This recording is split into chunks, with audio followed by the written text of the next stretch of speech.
Ce qui était sera.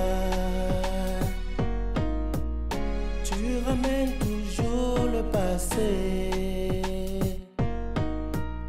Tu avais fortifié Josué. Fortifie-moi. Tu avais fortifié Gédéon. Fortifie-moi. Tu avais fortifié Jésus. Fortifie-moi. Tu avais fortifié les apôtres. Fortifie-moi. Donne-moi l'assurance. Fortifie-moi. Remplis-moi, Seigneur. Fortifie-moi de ton Esprit Saint. Oh. Les jeûnes de 3 jours, c'était avec Esther. Est-ce qu'en dehors d'Esther, il y a quelqu'un encore qui a fait le jeûne de 3 jours? À part Paul dans l'Acte des Apôtres. Amen. Il y a aussi le jeûne de 7 jours avec David. Les jeûnes de 7 jours avec David. Mais à part ces jeûnes, frères, où on a donné les jours, il y a aussi des jeûnes dans les Écritures où on n'a pas fixé les jours, où on n'a pas donné les jours. Est-ce que l'Église est avec moi? Il y a des jeûnes dans la Bible où on n'a pas fixé les jours. Maintenant, regardez, frère. Regardez. Nous avons la loi, nous avons la grâce. Et tous ces jeunes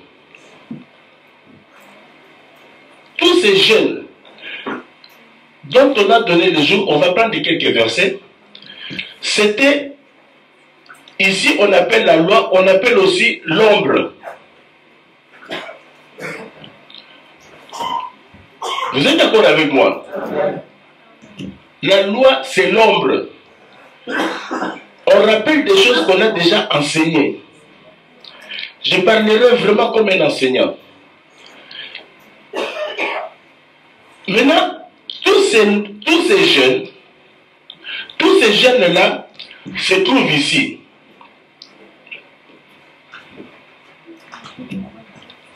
Amen. On va prendre quelques exemples.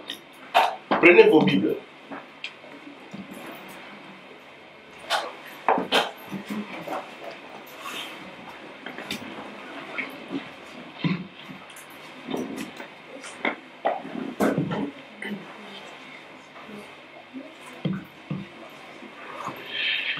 Je prends 2 Samuel 12. Je suis dans le livre de Samuel 12.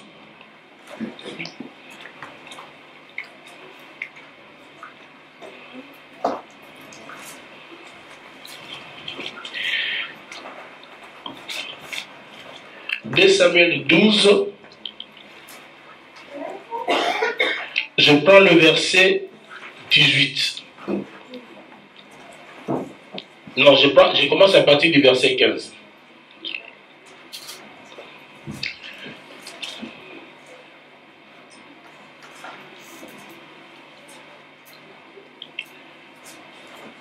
Si on peut encore remonter à partir du 14. Suivez. Car tu as agi en secret, et moi je ferai cela en présence de tout Israël et à la face du soleil. David dit à Nathan, j'ai péché contre l'Éternel. Et Nathan dit à David, l'Éternel pardonne ton péché, tu ne mourras point. Mais parce que tu as fait blasphémer les ennemis de l'Éternel, en commettant cette action, le fils qui t'est né mourra. Et Nathan s'en alla dans sa maison. L'Éternel frappa l'enfant que la femme d'Uri avait enfanté à David, et il fut dangereusement malade.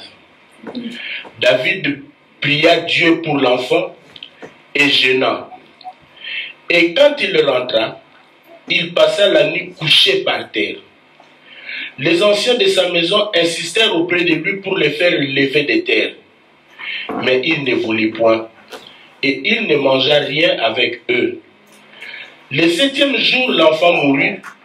Les serviteurs de David craignaient de lui annoncer que l'enfant était mort, car il disait, « Voici, lorsque l'enfant vivait encore, nous lui avons parlé et il ne nous a pas écoutés.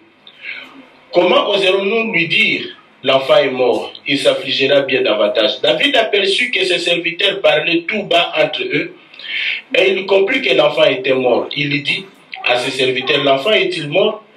Et ils répondirent, « Il est mort. » Alors David se leva de terre. Amen. C'était après le 7e jour. Amen. Amen. On prend encore une autre verset. On prend Esther. Esther chapitre 4.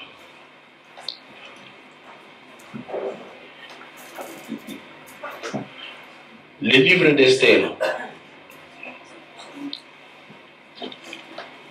Chapitre 4.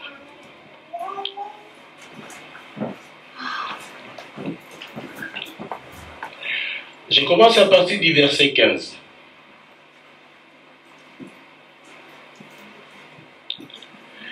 Esther envoya dire à Mardochée, « Va, rassemble tous les Juifs qui se trouvent à Suse et jeûnez pour moi, sans manger ni boire, pendant 3 jours, ni la nuit, ni les jours. Moi aussi je jeûnerai de même avec mes servantes, puis j'entrerai chez le roi, malgré la loi, et si je dois périr, je périrai. » Amen. Amen. Est-ce que l'Église est avec moi? Amen. À part ça, vous avez le jeûne de 40 jours où Moïse est monté. Ça, ce sont des jeûnes où on a donné des jours. On peut avoir encore d'autres références. Mais je lis maintenant des versets, des Écritures, où on n'a pas donné les jours.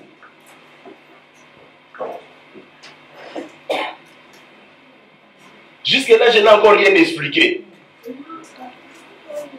Je n'ai encore rien expliqué, je n'ai encore rien dit. On ne fait que lire. Et je veux que vous puissiez avoir une pensée, la pensée de Dieu sur base des Écritures. Voilà pourquoi nous vous faisons lire. Est-ce que l'Église est avec moi? Maintenant, on prend les jeûnes de Josaphat dans 2 Chroniques.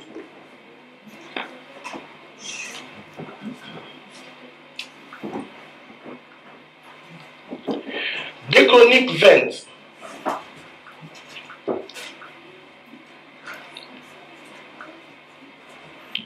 Je suis dans 2 Chroniques, chapitre 20.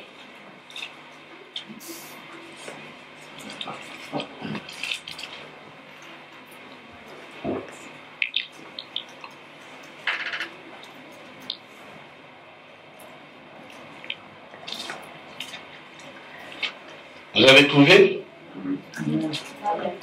Bon. J'ai dit, on va lire quelques références, on va sauter. On commence à partir du verset 2. On va en informer Josaphat en disant, une multitude nombreuse s'avance contre toi, depuis l'autre côté de la mer, depuis la Syrie, et ils sont à Hatzoton, Tamar qui est Engwedi. Dans sa frayeur, Josaphat se disposa à chercher l'Éternel et il publia un jeûne pour tout Juda. Amen. On va sauter.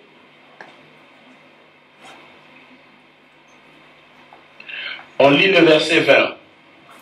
On lit le verset 20 jusqu'à 25. Le lendemain, ils se mirent en marche de grand matin pour le désert de Tekoa. À leur départ, Josaphat se présenta et dit, « Écoutez-moi, Juda et habitants de Jérusalem.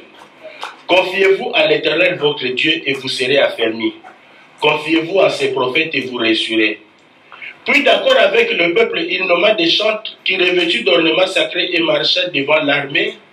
célébraient l'Éternel et disaient, louez l'Éternel car sa miséricorde dure à toujours. Au moment où l'on commençait les chants et les louanges, l'Éternel plaça une embuscade contre le fils d'Ammon et de Moab et ceux de la montagne de Séhir qui étaient venus contre Juda et ils furent battus.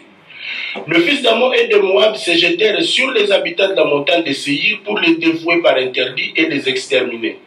Et quand ils en eurent fini avec les habitants de Séhir, ils cédèrent les uns les autres à se détruire. Lorsque Juda fut arrivé sur la hauteur d'où l'on aperçoit le désert, ils regardèrent du côté de la multitude et voici c'étaient des cadavres étendus à terre et personne n'avait échappé. Josaphat et son peuple allèrent prendre l'air de 3 jours au pillage. Ça, on parle de 3 jours, pas de jeûne, mais de pillage. Vous voyez ça? 3 jours de pillage du butin, car il était considérable. Le 4e jour, ils s'assemblèrent dans la vallée de Beraka. Là, vous lirez jusqu'à la fin, vous n'allez pas voir combien de jours est-ce qu'ils ont jeûné. Vous n'allez pas voir, on n'a pas précisé les jours. On dit le 3e, ils ont fait 3 jours de pillage, et le 4e jour, ils se sont rassemblés dans la vallée. Amen. Est-ce que vous lisez les Écritures? On n'a pas précisé des jours. Vous allez continuer les recherches à la maison si vous voulez, mais j'aimerais que vous puissiez vraiment me suivre. Je veux vraiment avoir votre attention, s'il vous plaît. Je prends encore une autre. Les jeunes de Néhémie. Néhémie chapitre 9.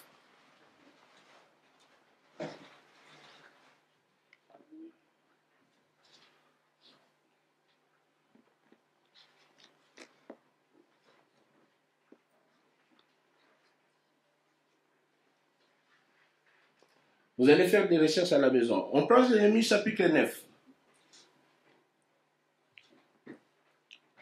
On commence à partir du premier verset.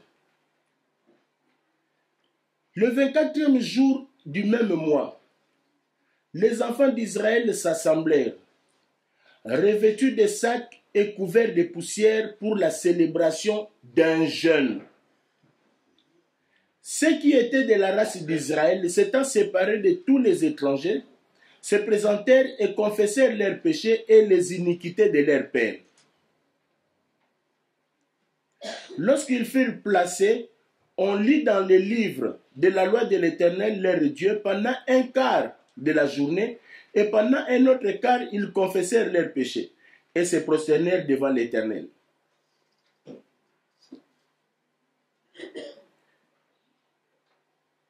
Verset 7. C'est toi, Éternel, qui as choisi Abraham, qui l'a fait sortir d'Ur en Chaldée et qui lui a donné le nom d'Abraham. On va sauter. Tout ça, c'est long parce que c'était aussi la prière. On lit le verset 37. Verset 36. Et aujourd'hui, nous voici esclaves. Nous voici esclaves sur la terre que tu as donnée à nos pères pour qu'ils jouissent de ses fruits et de ses biens. Elle multiplie ses produits pour les rois auxquels tu nous as assujettis. À cause de nos péchés, ils dominent à leur gré sur nos corps et sur notre bétail. Et nous sommes dans une grande angoisse.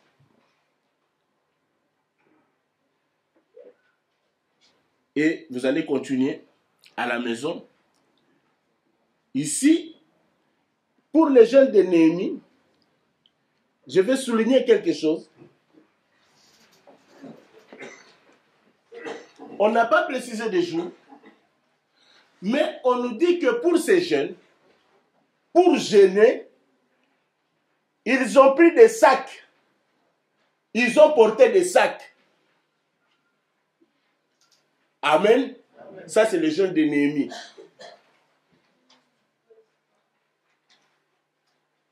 Maintenant, frère, on peut prendre plusieurs références comme ça.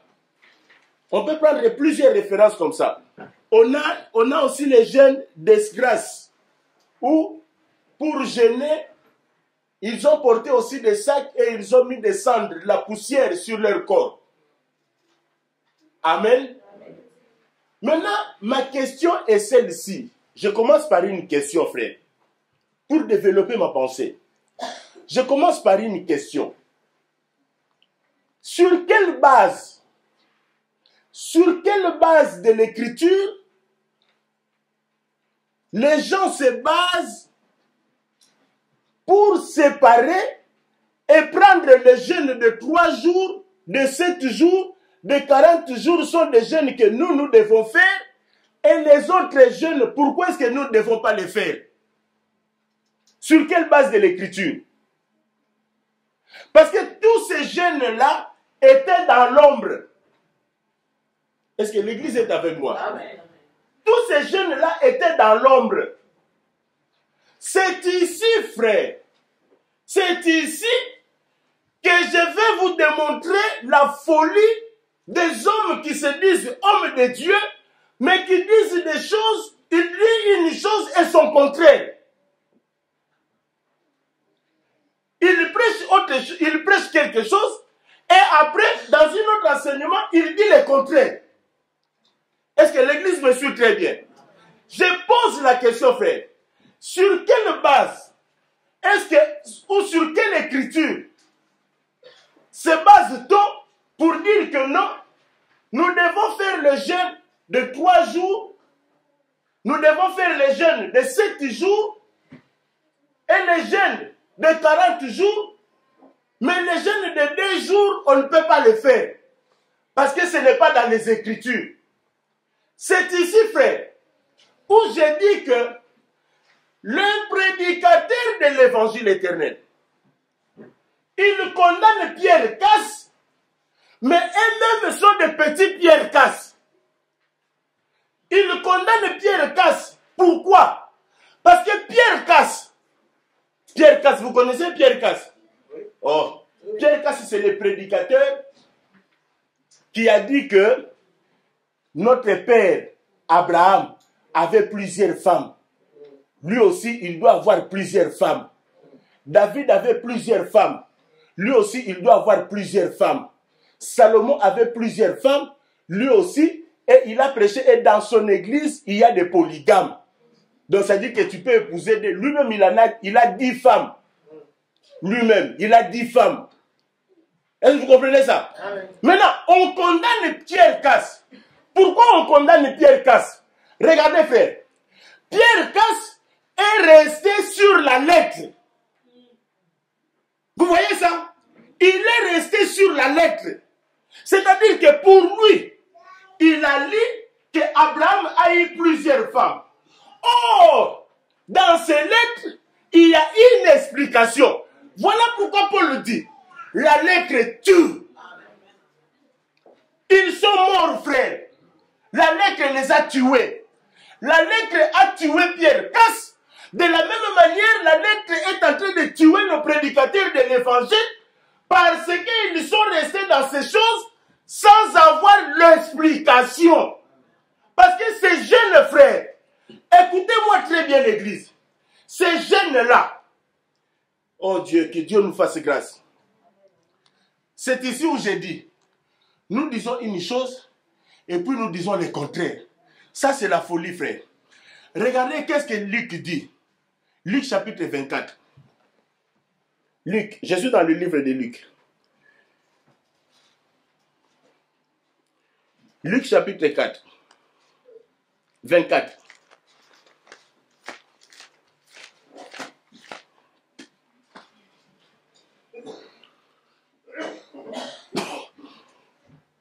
Je commence à partir du verset 24.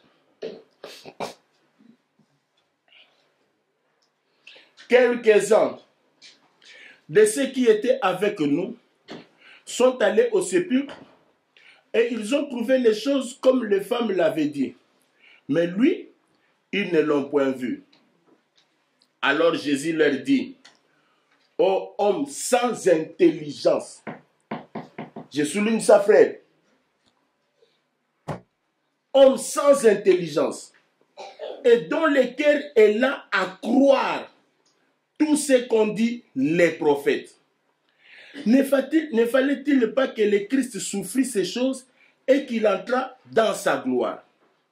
Et commençant par Moïse et par tous les prophètes, il leur expliqua dans toutes les Écritures ce qui les concernait. Amen. Amen. Je prends le verset 42. Ils lui présentèrent du poisson rôti et un rayon de miel. Il en prit et il le mangea devant eux. Puis il leur dit, c'est là ce que je vous disais lorsque j'étais encore avec vous, qu'il fallait que s'accomplisse tout ce qui est écrit de moi dans la loi de Moïse, dans les prophètes et dans les psaumes. Alléluia. Amen. Christ explique. Il dit que tout ce qui était écrit dans la loi, tout ce qui était écrit dans la loi, frère, c'est ici où je dis que les prédicateurs ont du mal à expliquer la loi et la grâce. Ils ont du mal, frère. Parce que tout ce qui est écrit dans la loi, tout ça parlait de Christ. Amen. En d'autres termes, les jeûnes de 3 jours, les jeûnes d'Esther de 3 jours parlaient de Christ. On va expliquer, frère. On va expliquer. Parce que le 3 jours de jeûne, écoutez ce qu'Esther dit. Il leur dit ceci. Pendant 3 jours, ne mangez rien, ni le jour, ni la nuit. Ne buvez rien, ne mangez rien. Vous entendez ça? Oh, ces 3 jours, frère, ne parlent que de la mort et de la résurrection de Christ. Parce que, regardez, frère, Esther avait le poids de tout un peuple. Elle avait le poids de tout un peuple. C'est grâce à ces gènes-là que le peuple d'Israël était sauvé. C'est l'image de Christ. Christ avait le poids de tout un peuple. C'est par sa mort et sa résurrection que nous sommes sauvés. Regardez ce qui s'était passé, frère. Après 3 jours, Esther se présenta devant le roi. Que dit l'Écriture? Pour se présenter devant le roi, elle change de vêtements. Elle ne s'est pas présentée devant le roi avec le vêtement des jeunes. Royal. Or, le vêtement, Job explique que le vêtement, c'est le corps. En d'autres termes, quand elle se présenta devant le roi, elle se présenta avec un autre corps. Oh, bien-aimé, vous n'avez pas compris les sacrificateurs? Pourquoi est-ce qu'il quitte la maison avec des vêtements quand il arrive pour entrer dans le temple et offrir les sacrifices? Elle change de vêtements. Vous n'avez pas compris ça, frère? Ça veut simplement parler de Christ. Voilà où j'ai dit, frère, le prédicateur, faites attention. Parce que vous condamnez Branham, que Branham a pris les Écritures. Parce que qu'est-ce qu'il a fait? Il a pris Malachie 4, non? Quand on parle de Malachie 4, c'est Branham, non? Pour eux, vous faites pareil. Vous prenez les jeunes d'Esther, vous entrez dans ces jeunes-là. Mais ces jeunes-là ne parlaient pas de toi. Ce ne parlait pas de toi, frère. Christ est clair. Le prophète, la loi, les psaumes parlent de Christ. Il faut expliquer, frère. Voilà pourquoi nous disons, regardez, frère, après 3 jours, Esther se présenta devant le roi. Automatiquement, le roi lui pose la question. Qu'est-ce que tu veux? Demande ce que tu veux. Mes frères, mais c'est après la résurrection que Christ est entré dans le temple, non? Or, le temple qu'il est entré, la Bible dit qu'il est entré dans le temple, les lieux célestes. Il est entré là-bas, frère. Or, de la même manière que Esther avait le poids de tout un peuple sur elle, de la même manière, frère, quand le souverain sacrificateur se présentait dans le lieu très saint, il avait le poids de tout un peuple. Ce n'est pas pour rien que le roi portait dans ses vêtements sacerdotaux des pierres précieuses. Or, ces pierres précieuses parlaient d'Israël. C'est-à-dire, quand il se présente devant le Dieu Tout-Puissant, il ne se présentait pas seul. C'était avec tout un peuple. C'est ça Esther. Quand il s'est présenté devant le roi, frère, parce que la loi était quoi? La loi disait que si tu te présentes devant le roi, sans que le roi t'appelle, tu vas mourir. C'était ça, non? Amen. Donc Esther était morte. Mais Esther était morte. Parce qu'elle s'est présentée sans que le roi l'appelle. Le roi ne l'avait pas appelée, frère. Elle s'est présentée. Est-ce que vous comprenez ça, frère? C'est là où nous disons, il faut expliquer les jeunes. Le jeune, cette écriture-là, ce n'est pas pour toi, frère. Ce n'est pas pour toi. Toutes ces écritures-là, c'était dans la loi. C'était dans l'ombre. Aujourd'hui, il y a une explication. L'explication des 3 jours, on vient de vous les donner. Ça ne parle que de la mort et de la résurrection de Jésus-Christ. Est-ce que l'église est avec moi? Regardez, frère. Le jeûne de David de 7 jours. Regardez ce qui s'était passé. Ici, il y a encore des mystères. Ces jeunes-là ne parlaient pas de toi, frère. Pourquoi est-ce que vous voulez vous condamner Branham, mais vous faites comme Branham a fait? Cher prédicateur, pourquoi vous faites ça?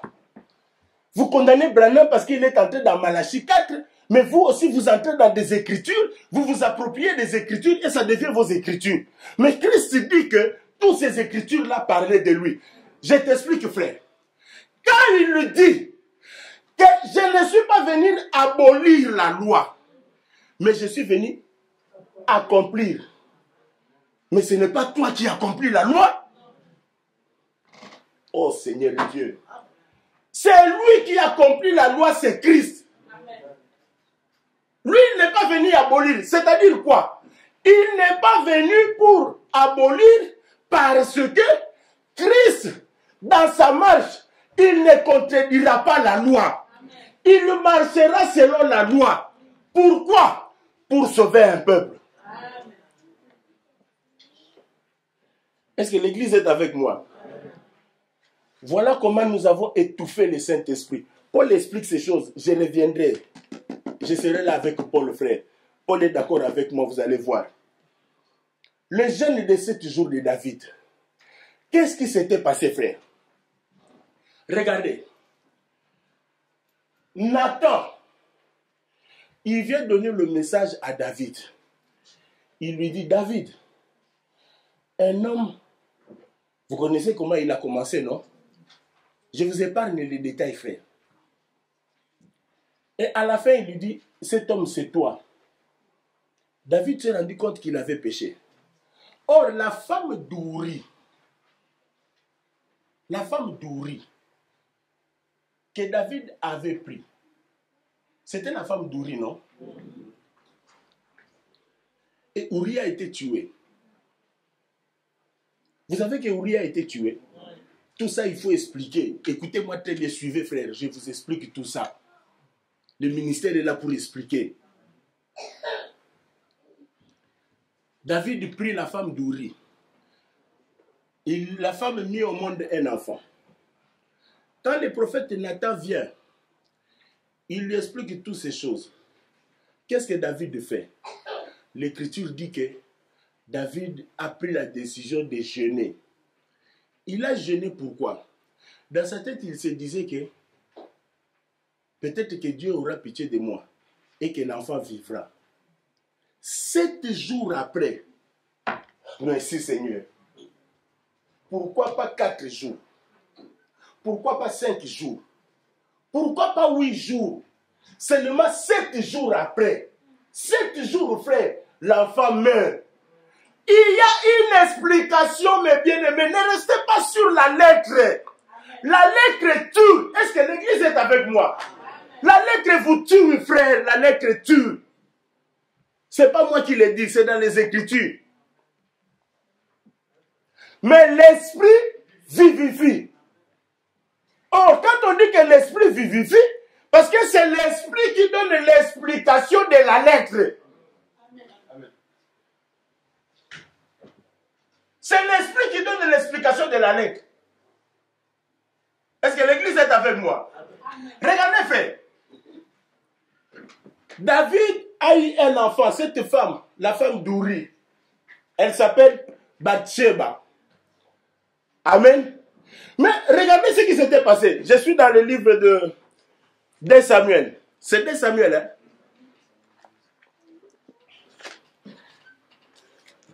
Dès Samuel 12.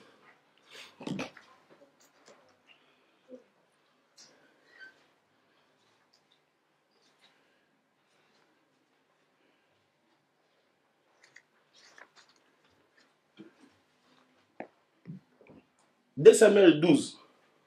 Regardez, frère. Je lis les versets.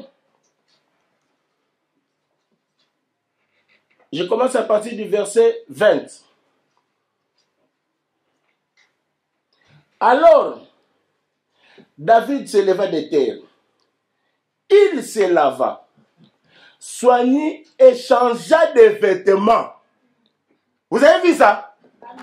On a encore repris que David a changé de vêtements. Frère, vous croyez que quand Esther change de vêtements, c'est par hasard? David change de vêtements, c'est par hasard? Parce que dans les Écritures, il n'y a rien de hasard. Tout parle de Christ. Est-ce que l'Église est avec moi, frère? Je continue la lecture. David se leva de terre, il se lava, soignit et changea de vêtements. Puis, il alla dans les maisons de l'Éternel et se prosterna. De retour chez lui, il demanda qu'on lui servît à manger et il mangea. Ses serviteurs lui dirent, « Que signifie ce que tu fais ?» Tandis que l'enfant vivait, tu gênais et tu plairais. Et maintenant que l'enfant est mort, tu te lèves et tu manges. Il lui répondit, lorsque l'enfant vivait, encore je gênais et je plairais, car je disais, qui sait si l'Éternel n'aura pas pitié de moi et si l'enfant ne vivra pas. Maintenant qu'il est mort, pourquoi gênerais-je? Puis-je le faire revenir?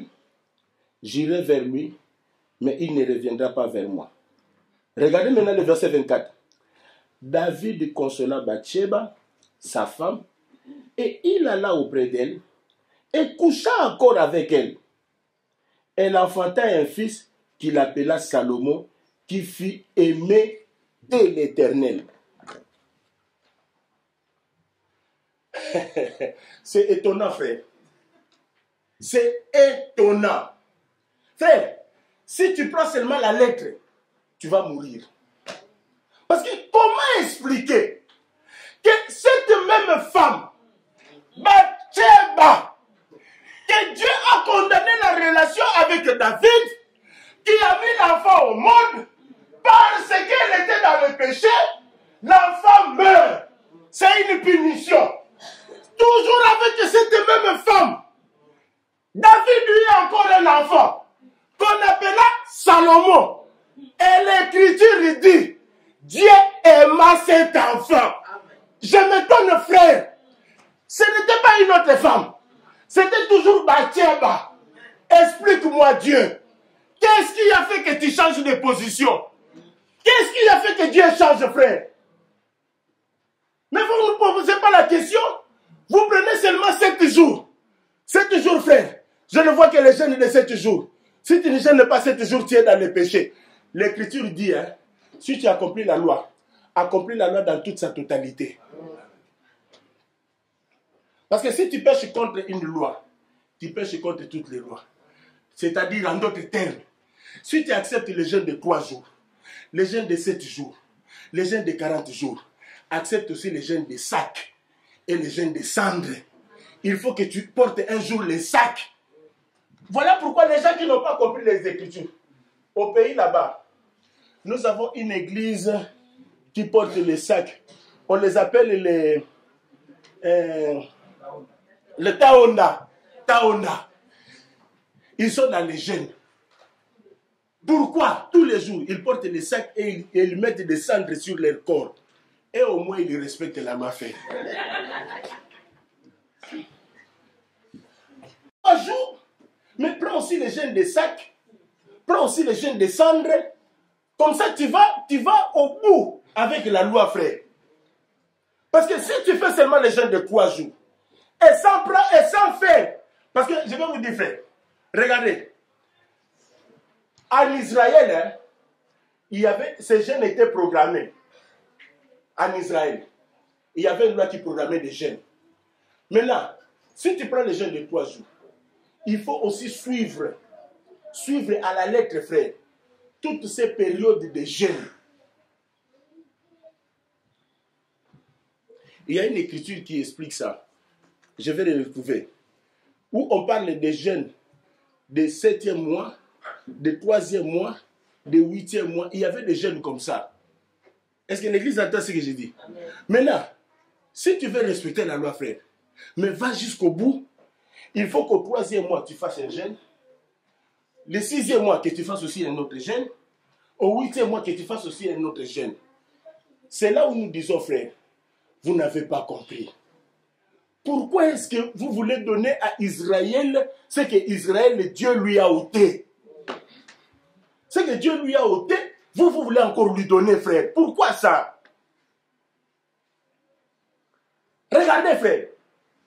Avec cette même femme, Bathsheba, il fallait que je sois là, frère. Il fallait que je sois là. Pour dire à Nathan, hé Nathan, ils ont encore eu notre enfant. Ils ont encore eu notre enfant, Salomon. Pourquoi ça, frère? Pourquoi ça? Suivez-moi très bien, frère. Dieu voulait simplement dire, parce que je dis que tout ça parle de Christ. Est-ce que l'Église entend ce que je dis? Tout ça parle de Christ. Par cette même femme, David a eu un enfant qui est mort. Par cette même femme, il a eu aussi un autre enfant qui était vivant et que Dieu avait aimé. Par cette même femme. Est-ce que vous comprenez ça, frère? C'est là où nous disons, frère, il faut faire attention. Or, quand on parle de la femme, écoutez, frère, ça c'est pas moi, c'est Paul qui explique. Paul dit ceci. Paul dit que la femme, c'est une alliance. Oh. Mais Galates chapitre 4, la femme, c'est une alliance. Amen. La femme, c'est une alliance. Maintenant, regardez, frère. Par cette même femme, c'est-à-dire, suivez-moi très bien, frère, suivez-moi très bien. Par cette même femme, qui est une alliance qu'on appelle la loi, est sortie aussi la grâce.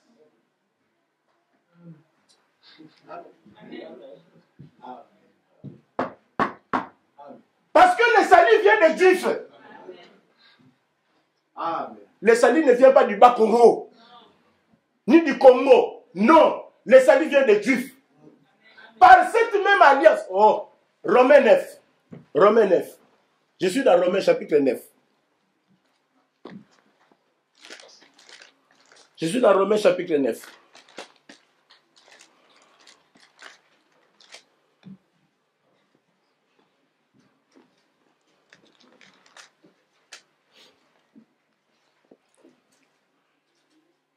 Je commence à partir du premier verset. J'ai dit la vérité en Christ. Je ne mens point. Ma conscience m'a rendu témoignage par le Saint-Esprit.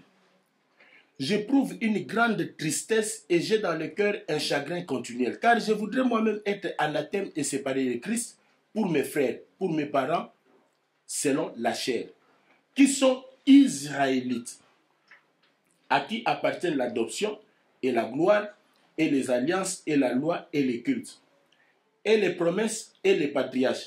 Suivez maintenant.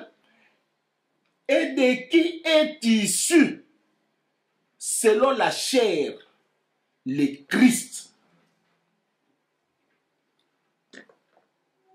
Vous avez vu ça? Christ vient d'où? Il vient de là. Le premier enfant qui est mort, c'est Moïse.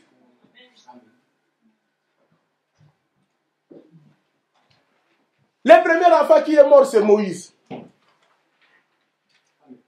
Moïse étant mort, la loi est restée. Parce que quand Moïse est mort, il n'est pas mort avec la loi. La loi est restée. Et c'est par cette loi, frère, que Christ est sorti.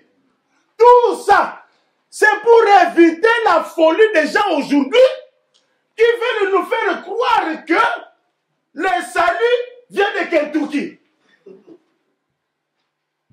Ou le salut, l'évangile vient du Congo. Non, frère. Non. Si cet évangile venait du Congo, frère, j'allais l'abandonner. Mais moi, je crois que cet évangile ne vient pas du Congo. Le premier prédicateur ne sont pas des Congolais, frère. Le premier prédicateur qui ont prêché l'évangile sont des Juifs. Voilà pourquoi le salut vient des Juifs. Maintenant, le jour où Pierre a voulu sortir, pour eux, ils ont dit non. Ça, c'est pour nous. Ça ne peut pas sortir de chez nous ici. Est-ce que vous comprenez ça, frère? Voilà la folie des gens. On prêche une chose et son contraire. L'évangile, c'est l'explication, frère. Est-ce que l'église entend ce que je dis? L'évangile, c'est l'explication. Les jeûnes des 40 jours de Moïse. Mes frères, mais faites officier les jeûnes de 40 jours. 3 jours pour les péter.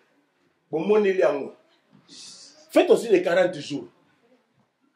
Et d'ailleurs, je vous informe que les 40 jours de Moïse, c'était à la montagne. Ce n'était pas sur la terre. C'était à la montagne. C'était à la montagne. Et vous savez ça? Et quand il est descendu, c'est avec la gloire. Oh! Le chiffre 40, frère. Quand on parle de 40, 40 veut simplement parler des épreuves. 40 veut simplement parler des épreuves, des temps difficiles. Voilà pourquoi, comme c'est Christ l'accomplissement de la loi, quand il est venu, il ne pouvait pas faire autrement. Il fallait qu'il gêne pendant 40 jours. Il a gêné pour accomplir la loi, frère. Parce que le véritable Moïse, c'est lui. Moïse n'était que l'ombre. Maintenant, lui, en tant que véritable, quand il vient, il doit accomplir la loi. C'est ça l'explication. Maintenant, frère, quand nous devons gêner, c'est ici, frère, où je dis que dans nos assemblées, frère, nous avons étouffé le Saint-Esprit. Le Saint-Esprit n'agit plus à cause des enseignements pareils. Ce n'est pas moi, c'est Paul qui le dit. C'est Paul qui le dit, frère. Je suis dans Galates. Je suis dans Galates. Galates chapitre 1.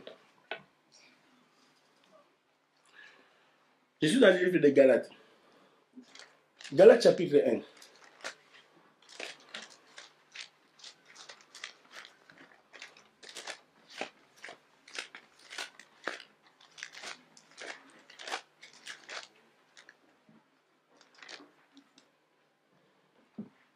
Vous avez trouvé?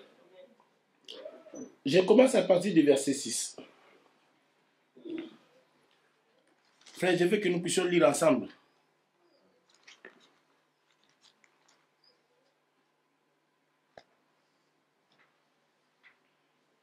Je m'étonne que vous vous détourniez si promptement de celui qui vous a appelé par la grâce de Christ pour passer à un autre évangile.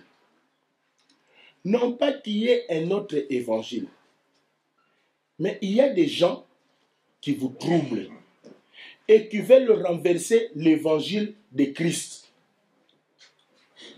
Frère, suivez-moi très bien et faites attention ici. Mais quand nous-mêmes, quand un ange du ciel annoncerait un autre évangile, que celui que nous vous avons prêché, qu'il soit anathème. Nous l'avons dit précédemment, et je le répète à cette heure. Si quelqu'un vous annonce un autre évangile, que celui que vous avez reçu, qu'il soit anathème. Et maintenant, et c'est la faveur des hommes que je désire ou celle de Dieu. Amen. Je prends Galates chapitre 3. Vous avez compris ce que nous avons lu? Un autre évangile. Maintenant, je suis dans Galates chapitre 3. C'est ici que j'ai failli pleurer, frère. Je commence à partir du premier verset. Est-ce que l'Église est avec moi? Amen.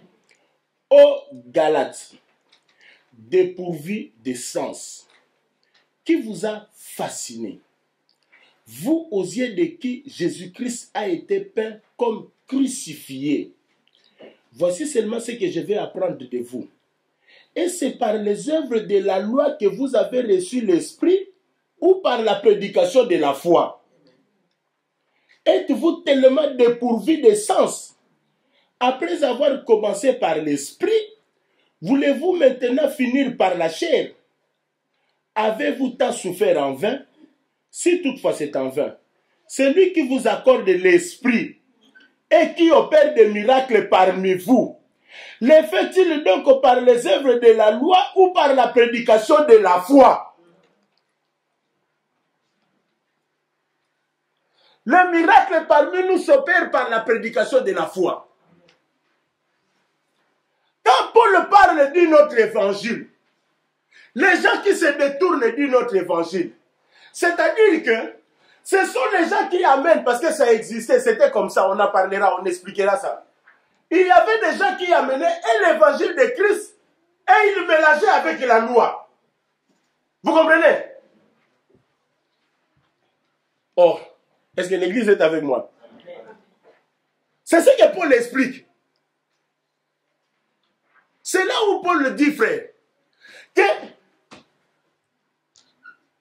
vous avez eu le Saint-Esprit, c'est par la prédication de la foi. Ce n'est pas par la loi, frère. Est-ce que l'Église est avec moi? Pourquoi?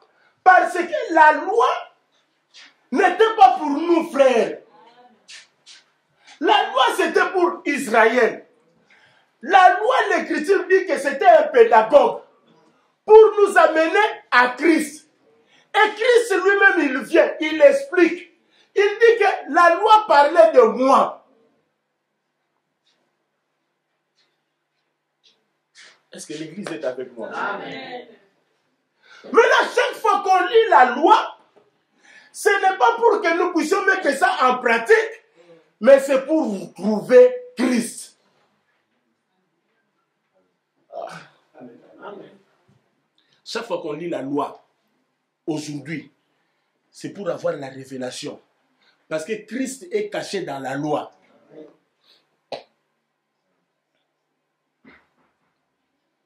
Est-ce que vous comprenez? C'est ça, Bathsheba.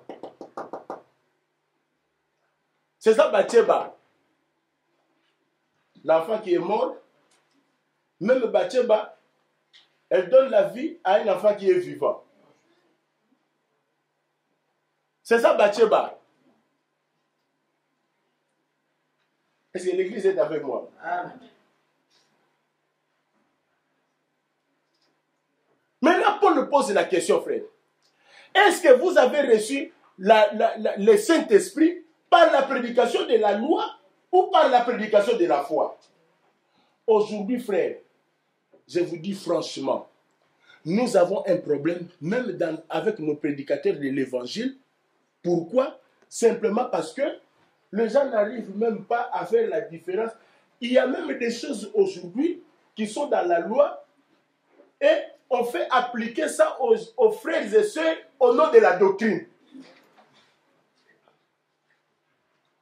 Frère, laisse-moi te dire ce matin, Église, écoutez-moi, laisse-moi te dire, t'expliquer. Frère, la doctrine, hein? Église, écoutez-moi très bien. C'est très important ce que je veux dire. Écoutez-moi très bien, frère. La doctrine, ce n'est pas seulement les interdits. Est-ce que l'Église est avec moi? Amen. La doctrine, marcher dans la doctrine, c'est aussi supporter les faibles. C'est ça la doctrine. La doctrine, frère, écoutez la doctrine. Un homme a semé sa vie. Le matin, il vient pour recueillir les fruits. Il n'y avait pas de fruits. Le propriétaire de la vigne prend la décision. Il lui dit, je vais couper la vigne. Comme il ne me donne pas les fruits, je coupe. Il y a un serviteur qui se présente.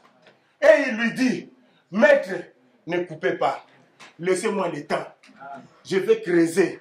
Je vais mettre la fumée. Après, peut-être ça donnera des fruits. La doctrine, c'est aussi amener les gens à croître. La doctrine, c'est aussi prendre le faible. Tu le prends là où il est faible. Tu l'amènes jusqu'au-dessus, frère. C'est aussi ça la doctrine. La doctrine, ce n'est pas seulement voir ses faiblesses. Et c'est qu'on commence à dire, il est faible. Lui, il vient, il prie, il ne se voile pas. Et moi, je me voile. Tu n'es pas différent des pharisiens. Seigneur, moi, je gêne 3 jours. Mais regardez celui qui est à côté de moi. Un pauvre pécheur, tu n'es pas différent, frère. La doctrine, c'est prendre celui qui est faible. Celui qui est en bas là-bas. L'amener aussi à atteindre la maturité. Parce que si toi, tu crois que tu es debout, l'Écriture lui dit, fais attention à toi qui es debout, de ne pas tomber. Parce que quand tu fais ces choses-là, frère, sans se rendre compte, tu tombes. Tu tombes déjà dans la piège. Est-ce que vous comprenez ça, frère? La doctrine, ce n'est pas seulement, frère, oh non, non, non, il faut faire... Non, la doctrine, c'est aussi amener les gens à comprendre. C'est ça la doctrine, frère. Je vous dis, frère, la mission de Christ, c'est sauver les âmes. Est-ce que vous comprenez? C'est de ne pas perdre les âmes. C'est-à-dire que quand je vois une sœur qui vient dans l'église, cette sœur-là, mais cette sœur, je la vois toujours avec des bijoux, elle n'a pas encore compris. Frère, j'ai fait un travail. Je l'amène à comprendre. Est-ce que vous comprenez ça? Ah! Donc tu veux me dire que toi,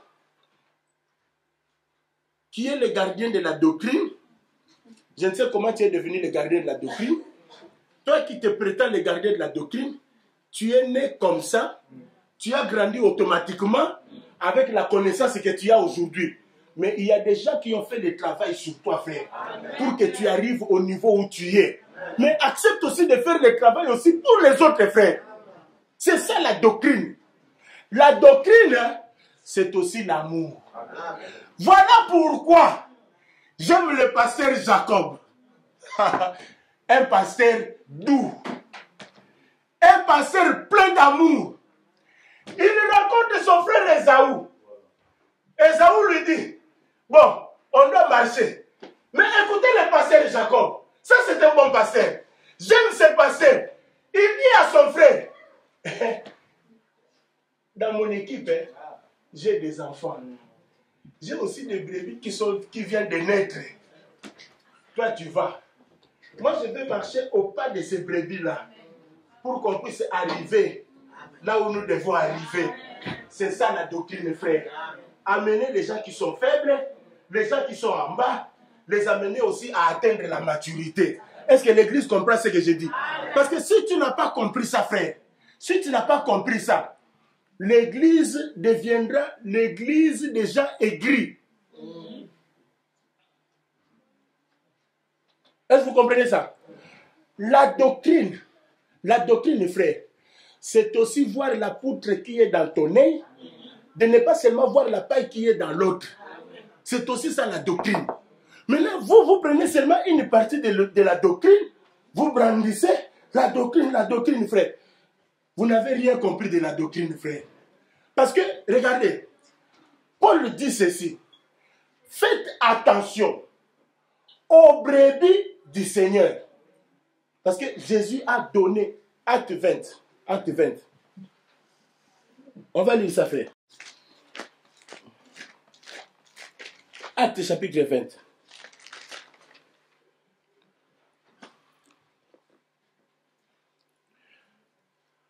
Acte chapitre 20. Je commence à partir du verset 24. Mais je n'ai fait pour moi-même aucun cas de ma vie, comme si elle m'était précieuse, pourvu que j'accomplisse ma course avec joie. Et le ministère que j'ai reçu du Seigneur Jésus, d'annoncer la bonne nouvelle de la grâce de Dieu. Et maintenant, voici, je sais que vous ne verrez plus mon visage. Vous tous au milieu desquels j'ai passé en prêchant le royaume de Dieu. C'est pourquoi je vous déclare aujourd'hui que je suis pur du sang de vous tous, car je vous ai annoncé tous les conseils de Dieu, sans en rien cacher. Prenez donc garde à vous-même. Vous voyez ça? Prenez donc garde à vous-même et à tous les troupeaux sur lesquels le Saint-Esprit vous a établi évêque pour paître l'église du Seigneur, qu'il s'est acquise par son propre sang.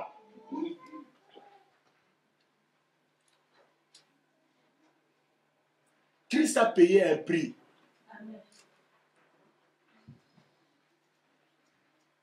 Il a payé le prix pour les brebis. Voilà pourquoi il dit ceci. Ça, c'est Christ. Il n'y a que lui qui est capable de faire ça. Amen. Il dit ceci. J'ai 100 brebis. Il y a une brebis qui se perd. Il est capable de laisser les 99 pour aller chercher une brebis qui est perdue. Amen. Mais aujourd'hui, moi je ne comprends pas, frère. Les pasteurs qui disent une âme qu'on ne voit plus. Ah non, sera au Kenda Kendenaï. Tu es content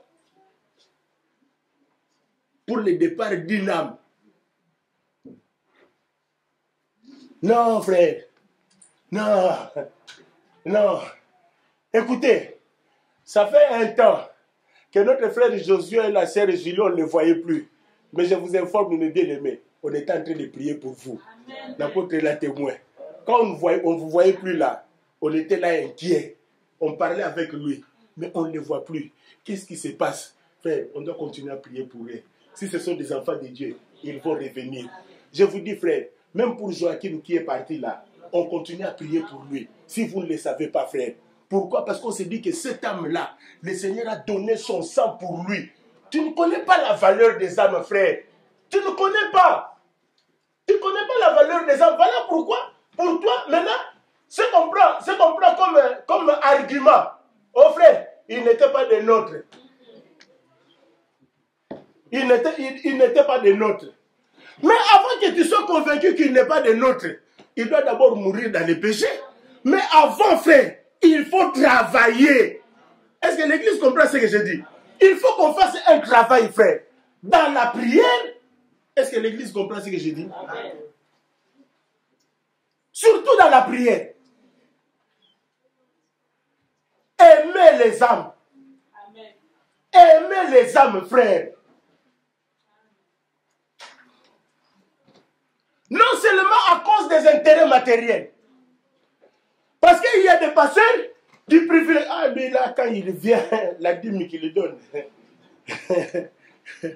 S'il ne voit plus à l'église, frère, sa prière, oh Seigneur, ramène-moi cette âme-là. Non, ce n'est pas les soucis de l'âme. C'est les soucis de ma bonza. La dîme est partie. Est-ce que vous comprenez ça, frère? Ce n'est pas pour ça que le Seigneur nous a appelés. Parce que même s'il ne donne pas la dîme, mais c'est simplement parce qu'il n'a pas compris. Je vais l'amener à la compréhension. Parce que le jour où il comprendra, il me donnera sa dîme. Sans problème. Frère, il y a des hommes, hein, il y a des hommes, frère, qui nous étonnent des fois. L'apôtre de la ça dit que après qu'il tu vois, il te salue. La salutation avec quelque chose caché là. Mais comment il est arrivé à ça, frère? Mais c'est parce qu'il a été enseigné. Est-ce que l'Église comprend ce que j'ai dit? Maintenant, notre objectif à nous, ce n'est pas seulement ces enveloppes-là. Notre objectif d'abord, c'est le salut. Maintenant, nous savons que s'il a atteint le salut et qu'il a grandi, toutes ces choses matérielles-là, il les donnera facilement. Il n'y aura pas de problème, frère. Il n'y aura pas de problème. Est-ce que l'Église comprend ce que je dis? Voilà pourquoi, frère, il faut que l'Église fasse attention. Écoutez ce que Paul dit aux Galates. Il leur pose la question. Qui vous a ensorcelé? Vous qui avez commencé en esprit, vous terminez dans la chair. Maintenant, il faut expliquer. Parce que quand il dit que vous terminez dans la chair, il ne veut pas dire que vous êtes devenus des impudiques. Non. C'est-à-dire que vous abandonnez l'évangile de Christ pour un autre évangile. Or, une autre évangile, c'est quoi? Une autre évangile, c'est l'évangile, au lieu d'amener la grâce, cet évangile, vous savez, frère, il y avait des Juifs qui amenaient l'évangile. Paul a rencontré ce genre de personnes. Il prêche l'évangile, mais après il dit, frère, c'est vrai que Christ nous a affranchis, mais il faut passer par la circoncision. Si tu n'es pas circoncis, tu n'es pas un enfant de Dieu. Il y avait des gens comme ça, frère. C'est-à-dire des gens qui ajoutaient la loi dans leur prédication. Est-ce que l'Église comprend ce que j'ai dit? Or, Paul le savait que s'il faut respecter la loi, respecte la loi dans son entièreté. Parce que si tu ne respectes pas une loi, tu tombes dans toutes les lois. Est-ce que l'Église comprend ce que j'ai dit? Maintenant, il lui pose la question. Qui vous a ensorcelé? En d'autres termes, Paul veut simplement dire que ces prédicateurs-là sont des sorciers.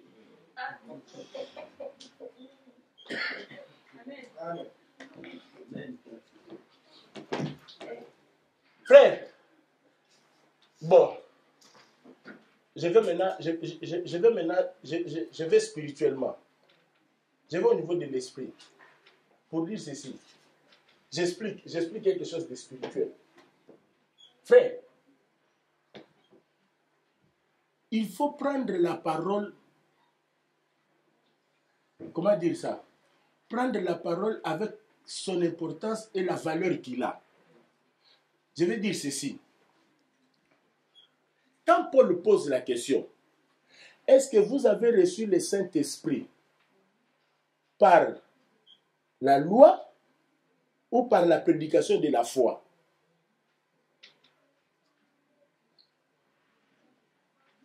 Avez-vous reçu le Saint-Esprit par la loi ou par la prédication de la foi? C'est ce qu'il dit, non? Oh. Je vais terminer par là, frère. Je veux que vous puissiez bien me suivre. Je prends quelque chose de spirituel. Galates. On reprend Galates.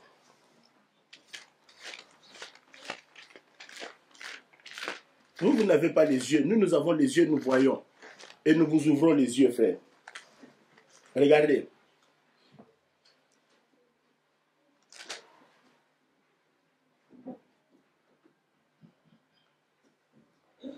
Galates chapitre 3.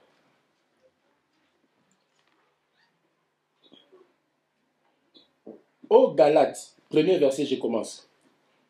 Dépourvu de sens, qui vous a fasciné? Vous, aux yeux de qui Jésus-Christ a été peint comme crucifié. Voici seulement ce que je vais apprendre de vous. Maintenant, écoutez la question. Et c'est par les œuvres de la loi que vous avez reçu l'Esprit ou par la prédication de la foi? Êtes-vous tellement dépourvu de sens? Après avoir commencé par l'Esprit, voulez-vous maintenant finir par la chair? Avez-vous tant souffert en vain, si toutefois c'est en vain? C'est lui qui vous accorde l'Esprit et qui opère de miracles parmi vous. Le fait-il donc par les œuvres de la loi ou par la prédication de la foi? Amen. C'est-à-dire que c'est par la prédication de la foi que Dieu opère des miracles, que Dieu donne l'esprit. Amen. Maintenant, le contraire, c'est quoi? Le contraire, c'est que si je vous prêche les œuvres de la loi, le Saint-Esprit ne viendra pas, les miracles ne se feront pas. C'est ce que Paul dit. Vous avez compris? Maintenant, ces prédicateurs sorciers, connaissant ces choses, que non, il ne faut pas continuer par la grâce, la grâce, la grâce, parce que le Saint-Esprit va agir. Si le Saint-Esprit agit, je risque d'être dévoilé. Maintenant, il faut étouffer le Saint-Esprit. Allez, amenez aussi la loi. Parce qu'il sait que si la loi vient, ça étouffe le Saint-Esprit. C'est ce que Paul dit. Je vous explique ce que Paul dit. Là où il y a les œuvres de la loi, ça étouffe le Saint-Esprit. Oh, mais c'est ce que Paul dit, non? Alors si vous ne dites pas Amen, on ferme la Bible. Parce que moi, je ne peux pas dire quelque chose qui vient de mon raisonnement. Ce que je vous dis là, ce n'est pas mon raisonnement, c'est ce que Paul dit. C'est-à-dire que l'esprit est donné par la prédication de la foi. L'esprit n'est pas donné par les œuvres de la loi. Là où il y a les œuvres de la loi, il n'y a pas le Saint-Esprit. C'est ce que Paul dit. Voilà pourquoi, frère, faites attention. Faites attention, frère. Ici, j'attaque même nos églises qui se disent assemblées des saints. Faites attention, frère.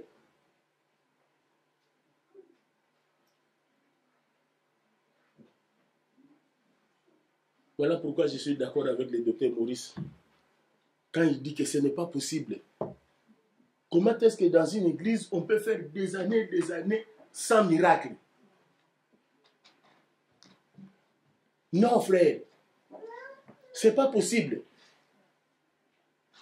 Ce n'est pas possible. Nous voulons voir des miracles. Nous voulons voir des prodiges. Nous voulons voir les gens être baptisés du Saint-Esprit. Parce que l'église qui est baptisée du Saint-Esprit, c'est l'église qui s'épanouit. Aujourd'hui, nous avons déjà dans des églises, parce que comme le Saint-Esprit n'agit pas, nous avons déjà aujourd'hui dans l'église qui sont devenus des hypocrites. Parce que le Saint-Esprit n'agit pas. Les gens sont devenus des hypocrites, frère. Tu le vois à l'église, frère, va à la maison. Va à la maison, frère. Il y a même ses enfants pour venir à l'église. Avec ce comportement de maman là. Moi, je ne crois pas à ces dieux-là. Parce que quand le Saint-Esprit te touche, frère, tu deviens un autre homme. Est-ce que vous comprenez ça? Nous avons besoin du Saint-Esprit. Nous avons besoin des gens qui sont touchés par le Saint-Esprit. Parce que celui qui est touché par le Saint-Esprit, il a peur du péché. Même s'il est seul, il a peur du péché. Même s'il est seul partout où il est, il a peur du péché. Il va partout, frère. Il n'a pas peur des frères. Lui, son problème, c'est Dieu. Dieu me voit. Parce qu'il a le Saint-Esprit. Est-ce que vous comprenez ça, frère? Ce n'est pas un chrétien, des chrétiens qui apparaissent ici, comme il y a des frères, on risque de me voir. Il quitte ici à Villeneuve-le-Roi, là. Non. S'il quitte ici, il va en Belgique, là-bas, au fin fond. Tu le vois dans un bar, avec des femmes. Ah, mais ici, tu es frère. Là-bas, le Saint-Esprit n'agit. Frère, c'est là où je dis, frère, c'est étonnant.